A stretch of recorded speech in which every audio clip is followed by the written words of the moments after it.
Major music.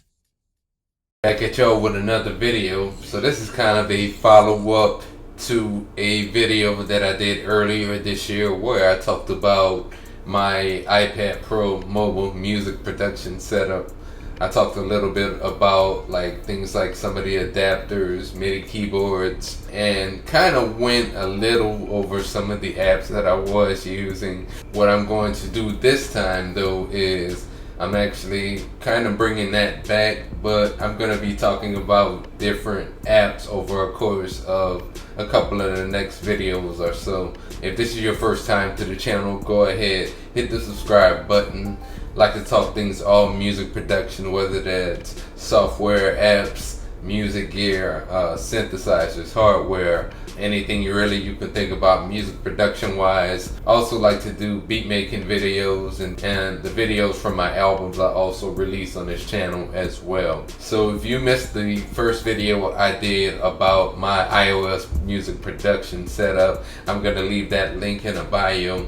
Today we're actually going to be talking about Korg Gadget 2. So it's one of my favorite iOS apps. I would say that one and Beatmaker 3. Also GarageBand is pretty good. Cubase's. I probably won't get around to all of those, but I'm gonna at least talk about Korg Gadget. Then I'm gonna do one on Beatmaker 3, and we're gonna see from there where we're going to go. Well, overall, another reason that I'm doing this video is we're at the time of the year where I've been doing production on an iPad, I would say since like 2015, 2016. And what I've noticed every year, kind of the last couple of months of the year, there are different weeks where you may go into the App Store and you might find some of these on sale. Now normally Korg Gadget 2 I think runs 40 or 50 bucks, somewhere in that price range. Out of all the music production apps out there, I think 50 bucks is as much as I've seen an app, a full music production app. I think Cubase also goes for about the same price, but I've seen them, beat making apps go for as little as like $5. I believe I bought Nano Studio 2 for about $5.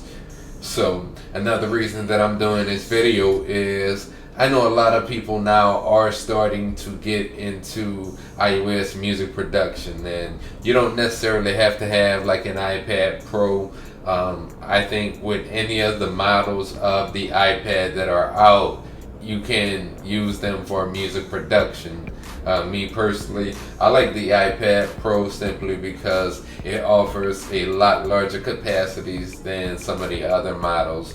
So you're going to get anywhere, I believe, from in previous models like 128 all the way to 1 terabyte, and who knows where they can go from here. Now, not to say that, as I was saying earlier, you can't use any of the other models that are out. I just would suggest something that has about 128 gigs of space or more for music production. Alright, so first things first, you can use pretty much any MIDI USB keyboard with Korg Gadget. Korg actually makes a keyboard and a mixer for Gadget that they sell. You can find that pretty much at any place you can buy music gear from, take your pick. I owned it at one time. I liked it because it was very compact. The only thing it did break on me, I had an issue with the USB input on the device itself, and I guess it might have been loose from the inside. So that's the only reason I decided to switch with the Arturia Mini Lab. I also sometimes use the Roly Seaboard block. It does also allow you to use Bluetooth MIDI keyboards as well. Alright, we're pretty much at the first page whenever you start a new project in Korg Gadget. Now, when you first purchase Korg Gadget, it won't come with a lot of these. I believe I bought the Montpeller. I know I bought the Kingston. I bought the Kamada. I bought the Stockholm, Vancouver, and that's gonna really be all the other gadgets that I purchased Now, as I was saying earlier about some of these apps may go on sale, in the latter parts of the year around the holiday season.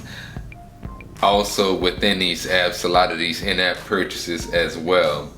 So you can kind of build your gadgets or your collection according to whatever instrument you might think you would like or you would need. If you want to try Korg Gadget 2, there is going to actually be this Korg Gadget 2 LE inside of the App Store. This is kind of a light version, so you can kind of test it out and see, it's not actually going to be a full function like the actual Korg Gadget 2 app itself. Now here I am on the page right now for Korg Gadget. This is in the App Store. Now Gadget 2 will be available on a lot of different platforms, not only iOS. It actually started out on iOS, then it became a dub for Mac and PC, and there's even a Nintendo Switch game for Korg Gadget that you can use for production, just like you can on your iPad. Now, one of the reasons that I like Korg Gadget personally is, out of all the iOS apps that I use for production, I like it because it's pretty much just open it and get to making beats. Now, one of the other things with Korg Gadget 2 is just it is going to be one of the few iOS apps for music production that does not allow you to use audio units in it or AUV plugins. It has its own set of plugins, which are the gadgets that you would purchase in the app itself. Now, just like it's saying here, I'm not going to read this word for word, but Korg Gadget is best of all in one music production software and plugin connection. The intuitive user interface provides over 40 small synthesizers and drum machines called gadgets. So that's what I was saying, which you can freely combine for your music production. Now, what I tend to do is, being that you can't use audio units inside of Korg Gadget, I may start my beat in Korg Gadget and then export it out and mix it down in something maybe like Beatmaker or Cubase's or even Logic Pro if I get it over to my Mac. We're inside of Korg Gadget 2 right now. So if I look at the top left corner, where it's kind of like a page with the top right of it folded, here is going to be where you can start a new session, open a previous session. If you want to import any samples, or let's say for example you may have Korg Gadget for another platform and you may want to get your project onto iPad, that's where you're going to import at. Save, and then save as, and last but not least, your export tab. Here you have your information button. So we hit this. This is going to show you a couple of things. If you want to subscribe to the Korg newsletter or follow them on social media. But if we go further down here, this is just another view of kind of the previous page we were on, where we saw all the different Korg gadgets that you can purchase.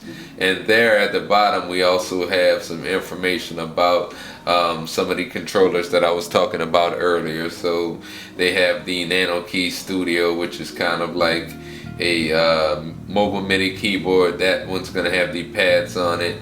And then they have the Nano Control Studio, which is kind of like that mixer I was talking about that you can use for Korg Gadget. Now we go over here to the top right corner. You're going to have, if we hit this button, you're going to notice down here the mixer is going to come up.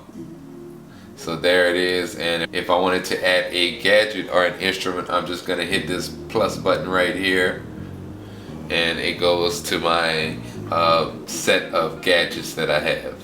And then let's say for example I wanted to select this London drum machine right here, so I'll just go ahead and tap it, and then it appears right here on the page. Alright, and then once you get your instrument up, just go ahead and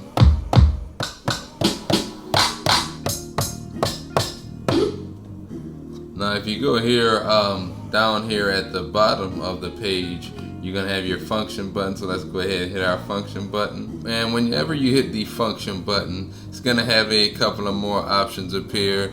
If you want to add like more bars to your song, if you want to have a play mode like loop or one shot, if you want to mute certain tracks, if you want to change your bars as far as your grid, you can change it right here as well. If we look down in the lower right hand corner, there are going to be your MIDI settings here. So if you want to map out, knobs or sliders, you can actually do that from this bottom location here. And then you're gonna actually have clear note and clear your automation at the top left corner. And then right down here, self-explanatory, pretty much your record, stop, play, that's gonna be undo.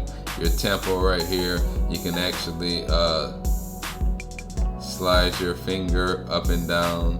You kind of have it over the tempo like so right here. You can also tap kind of like you can do on an MPC. And then if you want to just, and we're going to slide that back down. And then there right below, you're going to have your swing. And then you got metronome on and off right here. You can turn on and off your quantization, solo, or mute tracks right here.